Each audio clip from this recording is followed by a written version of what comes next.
Micah Thompson, and I'm trying not to do this as often.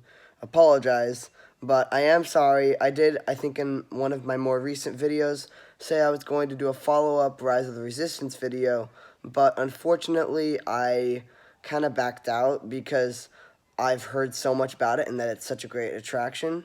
And I actually was planning this even before it came out, but I don't want to look at any of the content, any of the videos, POVs, anything, because I just want to be surprised in the experience. And you'll know that about me because I was going to do a POV of Millennium Falcon Smuggler's Run, but I ended up just writing it for myself and then didn't get another chance. So I just have to respect my love for Disney before the channel.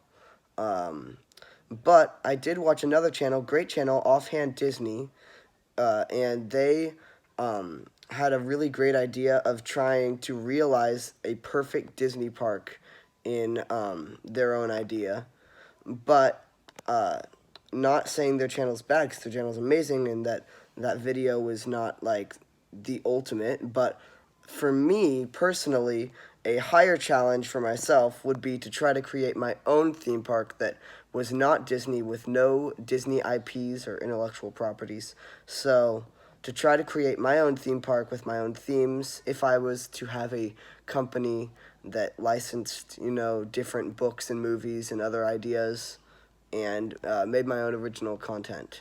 So without further ado, let's get into the video. So when designing a theme park, I first have to think logically about where to really start.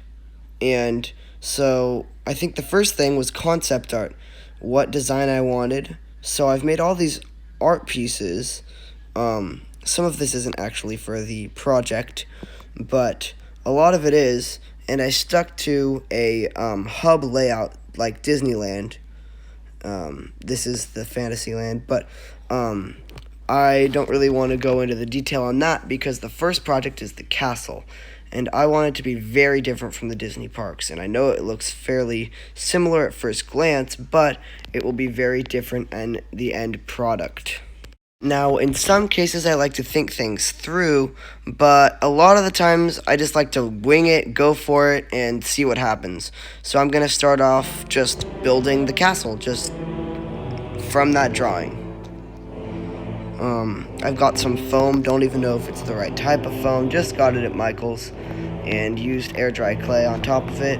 This is actually a reused piece from my old Disneyland castle model, and I'll show pictures here in a second once we get to the main piece, which you can definitely tell is from Disneyland Castle, or Sleeping Beauty Castle, I guess. This video will probably not be your generic diorama video. I won't be taking you as much through the construction and how to make it at home. This is just to give you an idea of how I created this castle and the creative process that went into making this idea for my theme park. And I'm going to be building almost everything in the theme park in diorama. That's my hope. I still need to get the money to supply it, so might be a little while, but definitely the castle will be finished as soon as possible.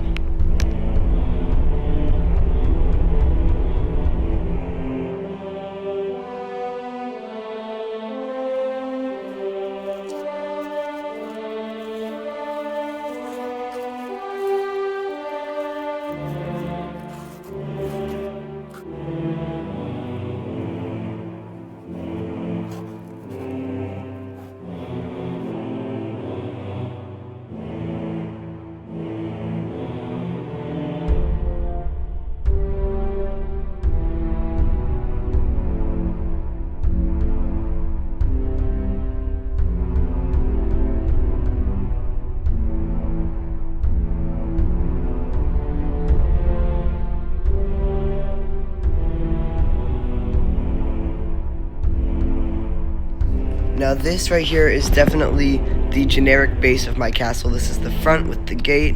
I've got one square type or rectangular type tower on one side and a circular one that is taller on the other, so it is not in exactly symmetrical lineup like Disneyland's. That's what also sets mine apart. See, now that I've been molding on, I've added, these are all of my pieces that I have of the castle. That large, tall one is new. I didn't really take much footage while making it. Oh, actually, I guess I did. I lied. So this was a pretty easy one to build. This is the main structure, similar to that big window area of the Disneyland castle. I'm just giving you guys a frame of reference. It's actually very different.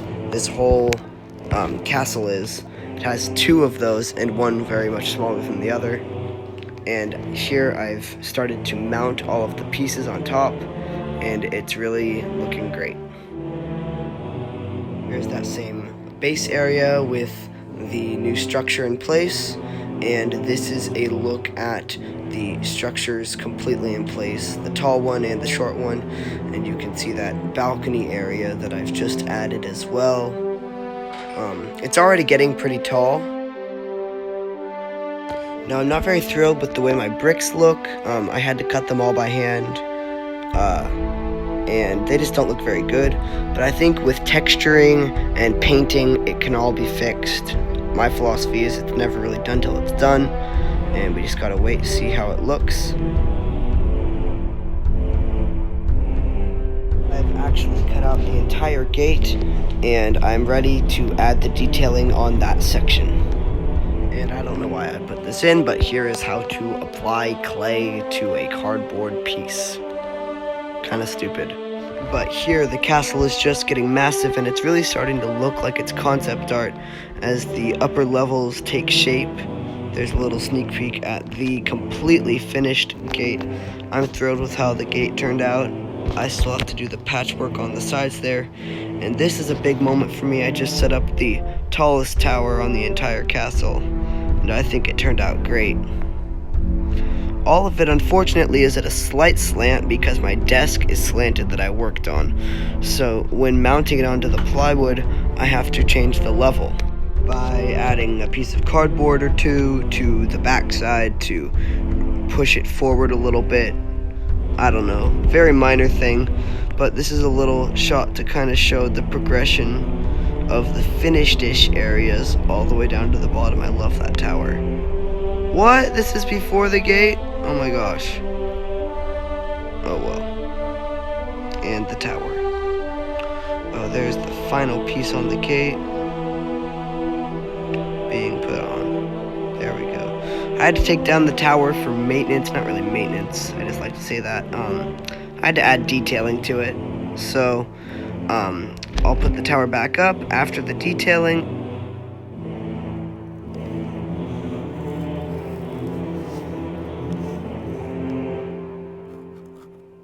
I'm onto some of the smaller, more minor structures, adding the finer details to the walls.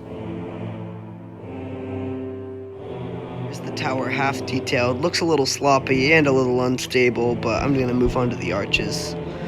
These arches are just to give definition and put it in line with the concept art. None of these will actually be as flat as they are. The pillars will look, more three-dimensional. But once these arches are up, I think it looks great. It will be a spiral staircase up the clock tower, but I remounted the tower, half detailed, just to make it more sturdy, and I think I can add the details from there. I was just kind of anxious. I hated having it taken off. But now this is kind of the bottom ant's eye view of the castle, showing really what it would be more from a guest's perspective, and I'm thrilled with the results. This video is getting too long, so I split it into two. Stay tuned for the next segment, which will be the landscaping, fine details, the backside of the castle, and more theme park ideas, and, just getting ready for the next diorama. Thank you so much for watching, and until next time, have a magical day.